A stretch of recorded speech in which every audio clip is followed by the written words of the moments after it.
ഇന്നത്തെ കാലത്ത് ഇന്ത്യൻ രാഷ്ട്രീയത്തിൽ കാലുമാറ്റം എന്ന് പറയുന്നത് ഒരു വലിയ പുതുമയുള്ള കാര്യമൊന്നുമല്ല. പ്രത്യേകിച്ച് AP അബ്ദുള്ളക്കുട്ടിയെ പോലൊരാളെ സംബന്ധിച്ച് പറയുകയാണെങ്കിൽ, വ്യത്യസ്ത ധാരകളിലുള്ള വിവിധ പാർട്ടികളിൽ ഇങ്ങനെ കയറി ഇറങ്ങിക്കൊണ്ടിരുന്നയാൾ എന്ന നിലയിൽ വേറെയൊന്നും തോന്നുകയുമില്ല. പക്ഷേ BJP പുനഃസംഘടന കഴിഞ്ഞതോടെ അത്തരത്തിലുള്ളൊരു വിവരങ്ങളാണ് രാഷ്ട്രീയ വൃത്തങ്ങളിൽ നിന്ന് ഉയർന്നു വരുന്നത്. കാരണം ദേശീയ ഉപാധ്യക്ഷ സ്ഥാനം നഷ്ടപ്പെട്ട AP അബ്ദുള്ളക്കുട്ടി BJP വിട്ടേക്കുമെന്നുള്ള സൂചനകളാണ് പുറത്തുവരുന്നത്. BJP നേതൃത്വത്തിന് അബ്ദുള്ളക്കുട്ടിയോടുള്ള നീരസമാണ് സ്ഥാനനഷ്ടത്തിന് ഇടയാക്കിയതെന്നാണ് വിവരം. മാത്രമല്ല, നിലവിലെ ഹജ്ജ് കമ്മിറ്റി ചെയർമാൻ സ്ഥാനവും ഉടൻ രാജിവെപ്പിച്ചേക്കുമെന്നും സൂചനയുണ്ട്.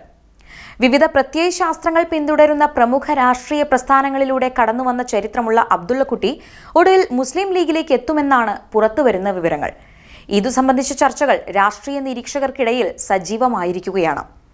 SFI വിദ്യാർത്ഥി പ്രസ്ഥാനത്തിലൂടെ രാഷ്ട്രീയ രംഗത്തെത്തിയ അബ്ദുള്ളക്കുട്ടി 1999 ലോക്സഭാ തെരഞ്ഞെടുപ്പിൽ കണ്ണൂർ മണ്ഡലത്തിൽ നിന്ന് കോൺഗ്രസിന്റെ മുതിർന്ന നേതാവ് മുല്ലപ്പള്ളി രാമചന്ദ്രനെ പരാജയപ്പെടുത്തിക്കൊണ്ടാണ് പാർലമെന്ററി രംഗത്ത് ശ്രദ്ധേയനാകുന്നത്.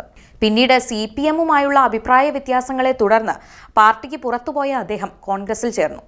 കണ്ണൂരിൽ നിന്ന് കോൺഗ്രസ് ടിക്കറ്റിൽ നിയമസഭയിൽ എത്തുകയും ചെയ്തു. എന്നാൽ കോൺഗ്രസുമായും അധികകാലം ഒത്തുപോകാൻ അദ്ദേഹത്തിന് സാധിച്ചില്ല.